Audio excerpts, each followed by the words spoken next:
All right. Hey, so we're going to end off on a hopeful note because I find this story very hopeful. Because very often, as an activist, that is one of the biggest problems that activists have: burnout, out of feeling you're not really getting anywhere, frustration. But here's, I think, an inarguable example of how a protest made a very big difference in a government's policies regarding Palestine. So this was a huge protest at the famous Sydney Harbour Bridge last week.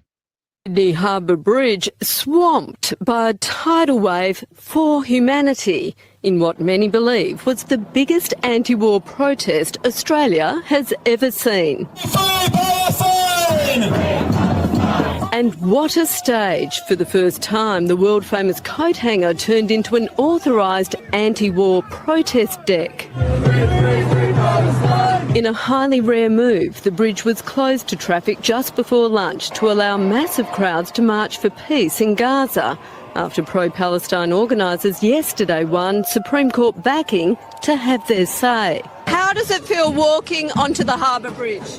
This is incredible, and the point is to do it with 100,000 people trying to stop a genocide. That's what we need to do. We said we need people power. We said this bridge would be a powerful symbol for that. And these images of who knows how many people are here to be beamed around the world to say we have the power to stop this genocide. Front and centre, Julian Assange. In a rare public appearance since his release from jail. Few know better the fight for freedom of speech, alongside unfairly sacked journalist Antoinette Lattouf. It's an issue about our democracy. Everybody needs to stand united, and they are. If you look around and you look at the crowd behind us. Can you believe you're marching over the bridge? I can't, and I can't believe that we're finally acknowledging starvation.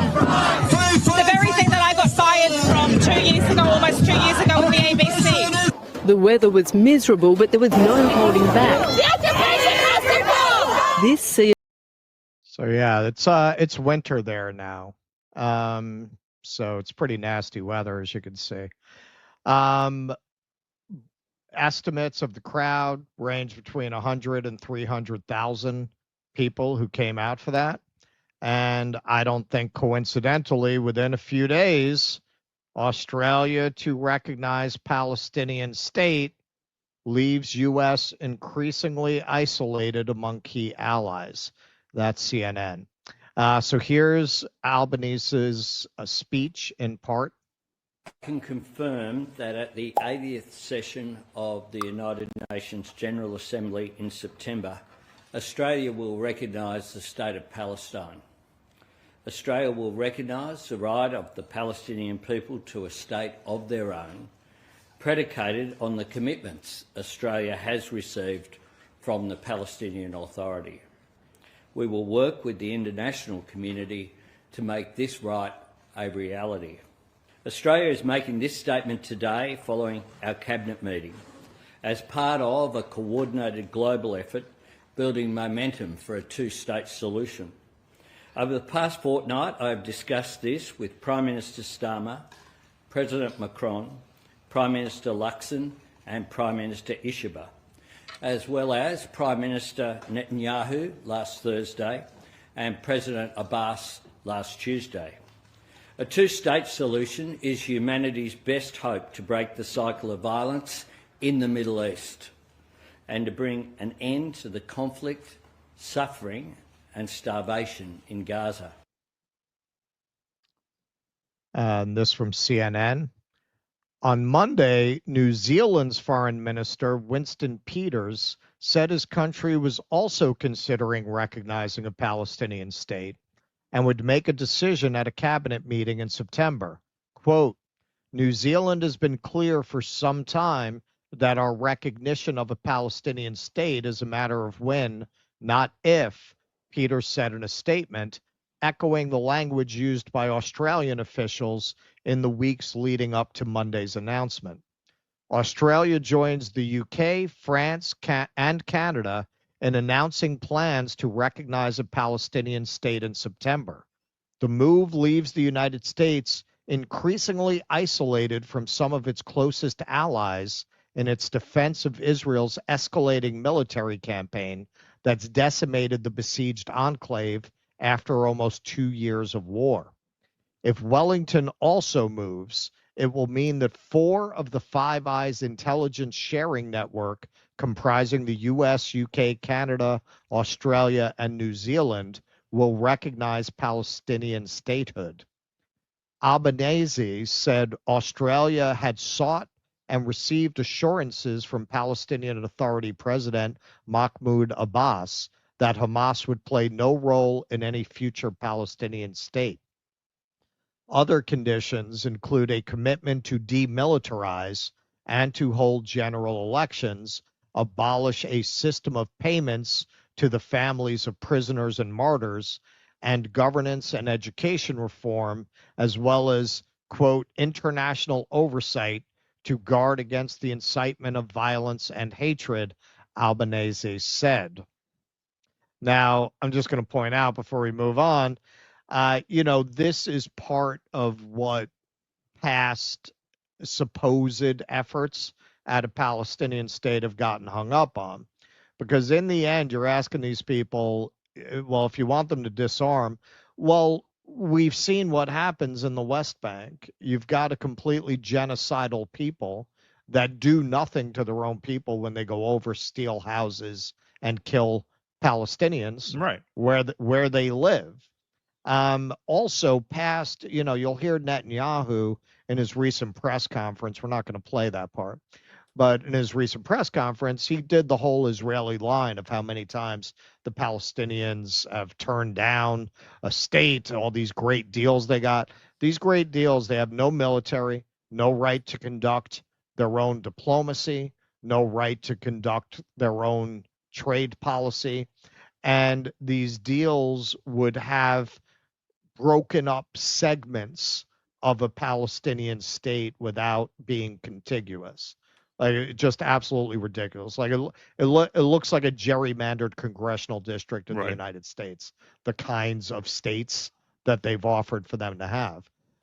So it looks like, and this whole idea, okay, so they claim that it's pay to slay to give this money to, they've got thousands of Palestinians locked up in these prisons who didn't kill anybody.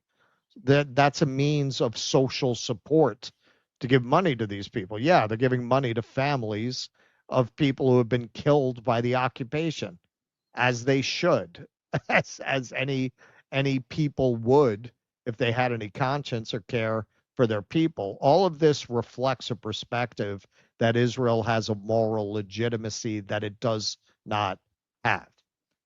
That having been said, it's a step, and this is the challenge of activism. Very often it feels like you're pushing that boulder up that hill and you just wonder when you'll get there. Eventually you do. There is no doubt in my mind that the saying that we see so often, one day everyone will have always been against this, it's going to happen. It's going to happen. There is going to come a day when people are going to discuss Israel as one of those incredible world historic crimes and one of the great mistakes and moral catastrophes of the family of nations.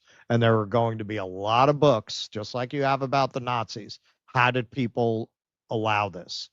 You're going to have books like that about Israel. It will happen. And our efforts are bearing fruit. And you do have to look at things like this as a triumph of the movement that we've been a part of, even if it's inadequate to meet the moment.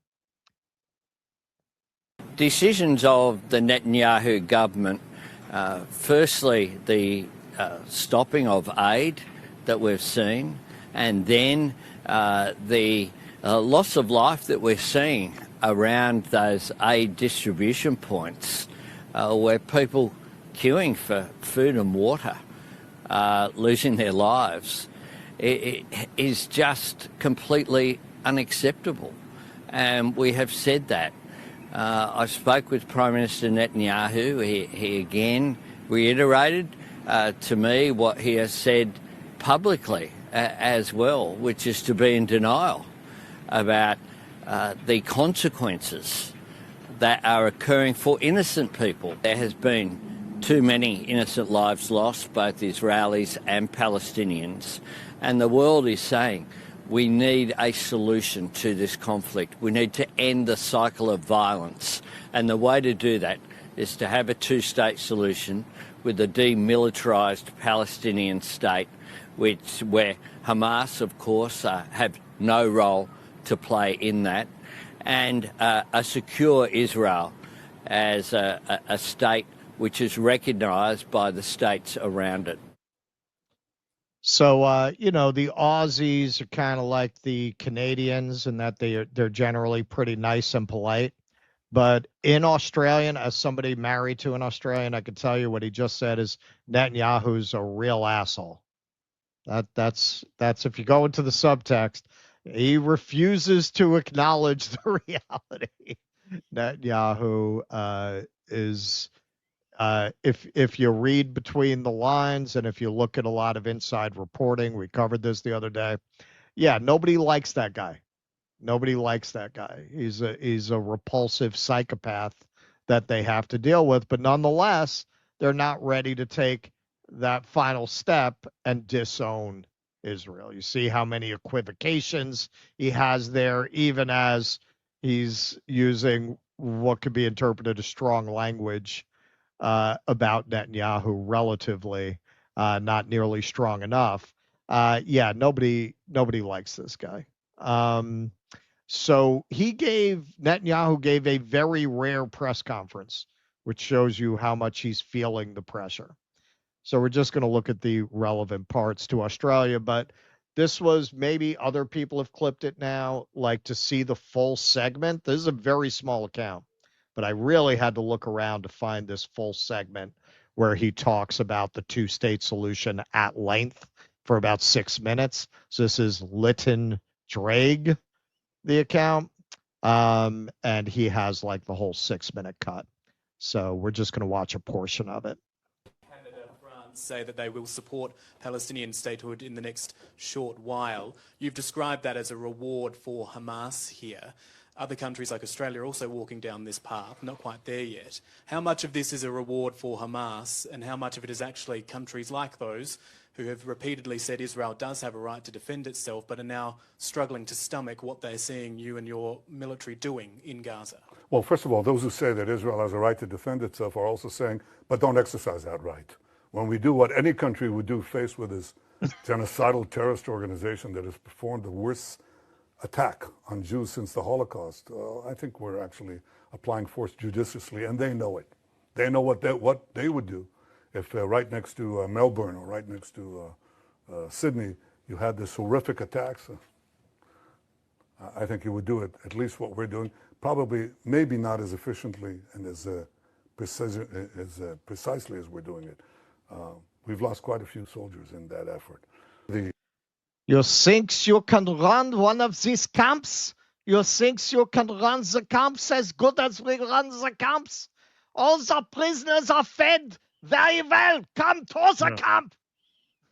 Fucking, what a psycho. You probably would not do it as efficiently. As efficiently, yeah. As we're doing it. Wow. So in between these two clips, again, it's kind of worth watching in the whole. He goes on the whole Israeli Hasbara classic rant about how the Palestinians are the ones who don't want peace going back to the partition. Yeah. Why would a people offered 20% of their own land not like the idea? Right. Huh. How unreasonable. Most of the Jewish public is against the Palestinian state for the simple reason that they know it won't bring peace, it'll bring war. To have European countries and Australia march into that rabbit hole, just like that, fall right into it, and buy this canard is disappointing. You almost said buy this shit. And I think it's actually shameful. Stopped himself. But it's not going to change our position. Again, we will not commit national suicide to get to get a good op-ed for 2 minutes. We won't do that. First of all, they didn't dive into anything. It took them almost 2 years to get to this point. It's not like they made a knee-jerk decision. But you know what? You watch this press conference, and if you talk to Zionists, this is what's funny. Like, most of these Jewish Zionists in America are very MSNBC Democrats, but very few of them will actually condemn Netanyahu. Like, when you watch this, like, this is the kind of shit they repeat. Like, they speak this language. That is why, yes, the idea of trying to separate not Netanyahu from the opinions of Zionists is absurd. You'll see they call him Bibi.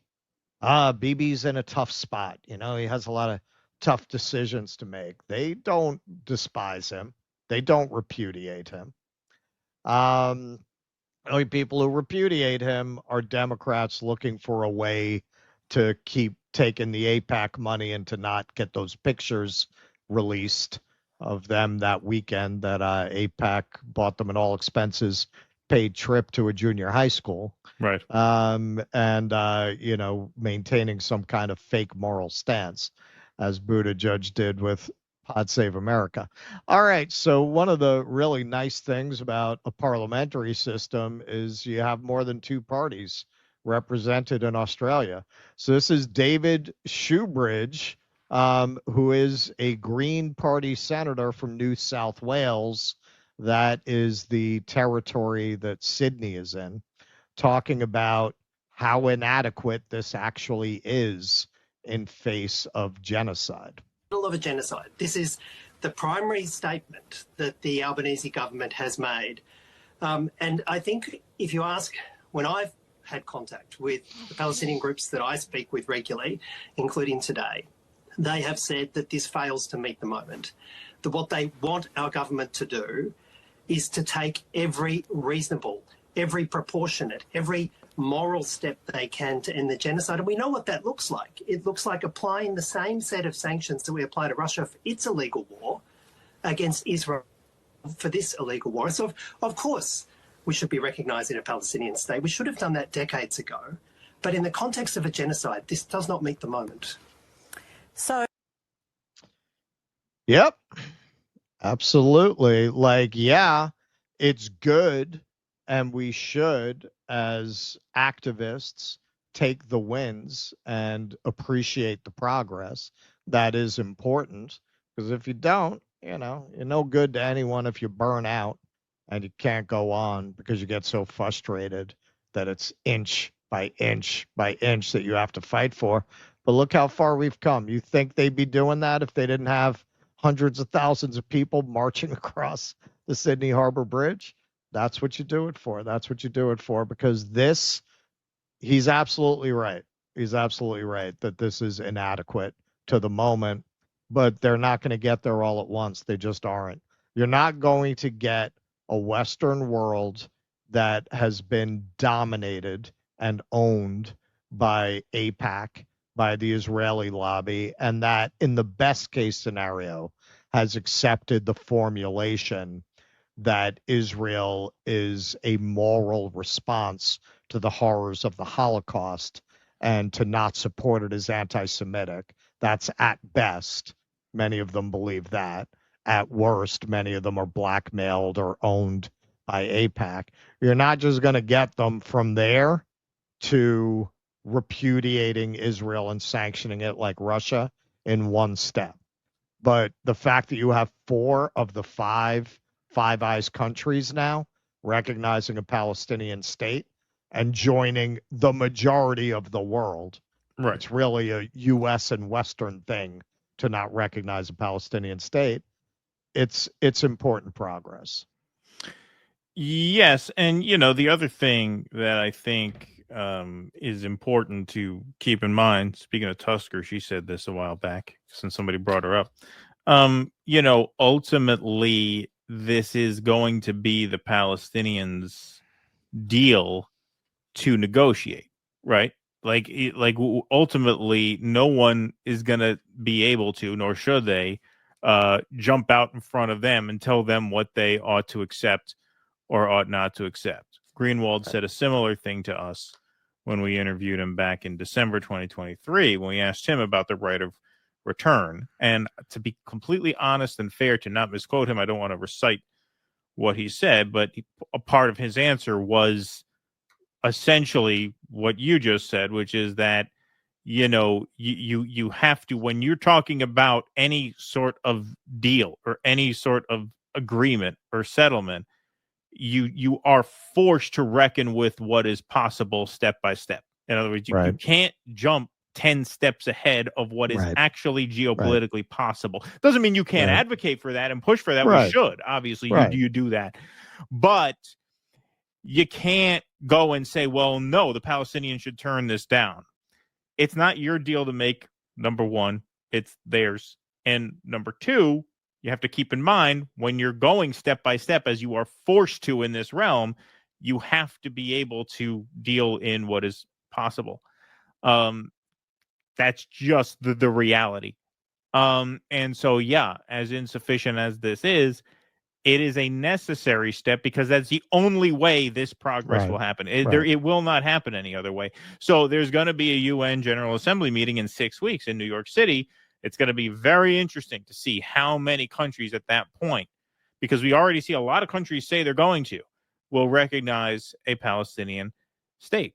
And ultimately, you know, the larger context of all of this is a world in which countries that do not recognize a Palestinian state, I believe, will become less and less relevant and less powerful on the world stage. And that is the big picture game here, because ultimately, this has to happen through global diplomacy. Israel has a Samson option. You don't think these fucking people are crazy enough to take the whole world with them? If you know, so ultimately, the only choice is to do it step by step by step. And it's very painful, and there's a great cost to that. As Gabor Mate said, we have to reckon with the fact that we have not saved a single finger on a single Palestinian child. That's just true. At the same time, that doesn't mean you give up. It also doesn't mean that you can jump into the negotiations for the Palestinians, because they're dealing with what's possible. They have to. They have no choice. They have no choice. And if they have no choice, that means we all have no choice. And so, yeah, that is, of course, a mixed bag at best. But when we see these countries gather in 6 weeks at the UN, I think coming out of that, I hope coming out of that, the whole conversation is very, very different. And the dynamics on the world stage are very, very different. Please clap.